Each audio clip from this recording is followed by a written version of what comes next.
Defence और artificial intelligence. आजकल हर तरफ बस इन्हीं दो चीजों की चर्चा है ना?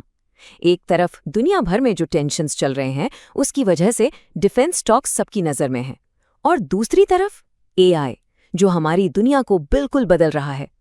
पर क्या आपने सोचा है कि इन दोनों के बीच कोई कनेक्शन हो सकता है? चलिए आज इसी छुपी हुई कड़ी को ढूंढते हैं।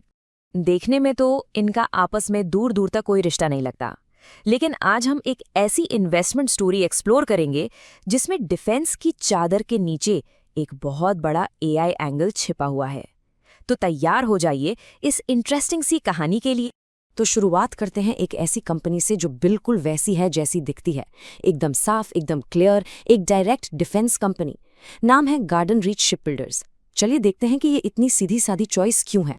सबसे पहले ये समझना जरूरी है कि आखिर डिफेंस सेक्टर इतना स्पेशल क्यों है।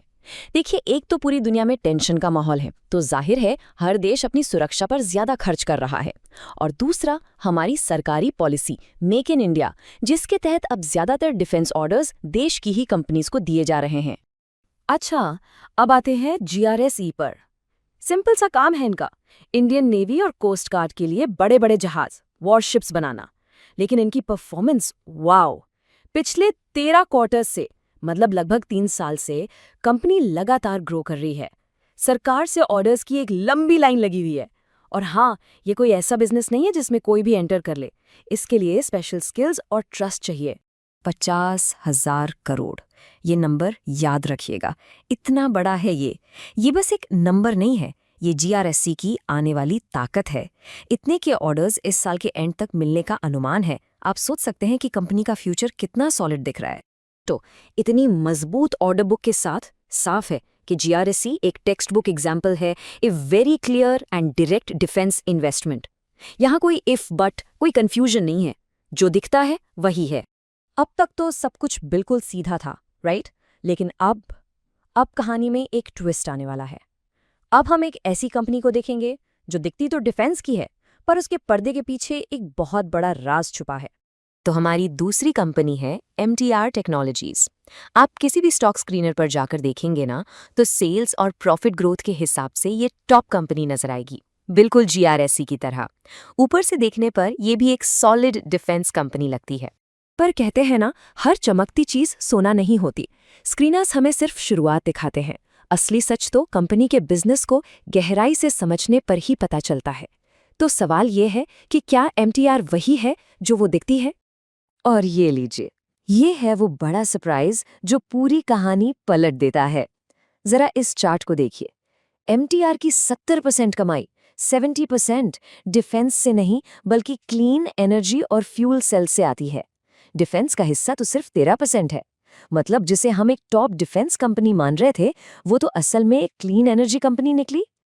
तो अब दिमाग में एक नया सवाल आता है, अगर MTR एक डिफेंस कंपनी नहीं है तो फिर AI का जिक्र कहाँ से आया? चलिए अब इस अनोखे कनेक्शन की गुत्थी सुलझाते हैं।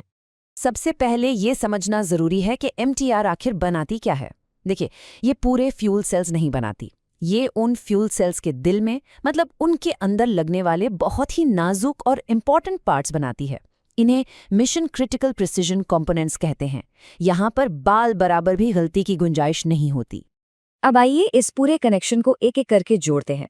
स्टेप 1, AI में एक जबरदस्त बूम आया हुआ है जिसे चलाने के लिए चाहिए पावरफुल डेटा सेंटर्स। स्टेप 2, इन डेटा सेंटर्स को 24 घंटे 7 दिन बहुत ज्यादा एनर्जी चाहिए। स्टेप 3, फ्यूल सेल्स इन डेटा सेंटर्स को लगातार साफ सुथरी एनर्जी देते हैं। और स्टेप 4, MTR इन्हीं फ्यूल सेल्स के लिए वो क्रिटिकल पार्ट्स बनाती है। तो इस तरह MTR AI बूम से जुड़ जाती है एक इनडायरेक्ट तरीके से। इसे कहते हैं प्रॉक्सी प्ले। और ये सिर्फ हमारा अंदाजा नहीं है, कंपनी ने ये बात खुद मानी है। उनके मैनेजमेंट का कहना है AI ड्रिवन डेटा सेंटर्स से जो जबरदस्त डिमांड आ रही है उसे पूरा करने के लिए MTR अपनी फ्यूल सेल कैपेसिटी बढ़ा रही है। तो ये उनकी ऑफिशियल स्ट्रैटेजी है। इससे बड़ा प्रूफ और क्या चाहिए? तो इस पूरी कहानी से हमने क्या सीखा? हमने 2 ऐसी कंपनीज देखी जो ऊपर से एक जैसी लग रही थीं, पर उनकी असलियत जमीन आसमान जैसी अलग है। अब आते हैं इसके सबसे इंपॉर्टेंट लेसन पर। चलिए दोनों को एक साथ कंपेयर करते हैं। एक तरफ जीआरएससी है जो एक डायरेक्ट डिफेंस प्ले है, नेवी के लिए जहाज बनाती है और उसकी ग्रोथ सरकारी बजट पर डिपेंड करती है। दूसरी तरफ MTR है, एक छुपा हुआ AI प्रॉक्सी प्ले। बिजनेस है फ्यूल सेल्स के पार्ट्स बनाना और ग्रोथ डिपेंड करती है एआई डेटा सेंटर्स की एनर्जी ज़रूरतों पर। देखा आपने कितना फ़र्क है? तो सबका निचोड़, इसका सबसे बड़ा लेसन ये है कि सिर्फ ऊपर ऊपर से नंबर्स देखकर या स्क्रीनर पर नाम पढ़कर इन्वेस्टमेंट नहीं करना चाहिए। असली कहानी हमेशा बिजनेस के अंदर झांकने से ही पता चलती है। आपको गहराई में जाना ही पड़ेगा। तो अब मैं आपसे एक सवाल पूछना चाहती हूँ। क्या आपने अपने पोर्टफोलियो की हर कंपनी को इस तरह से परखा है? क्या पता आपके पोर्टफोलियो में भी कोई एमटीआर जैसा हिडन जेम हो, जिसकी असली कहानी कुछ और ही हो? इस पर सोचिए जरूर। Investments in the securities market are subject to market risk. Read all the related documents carefully before investing.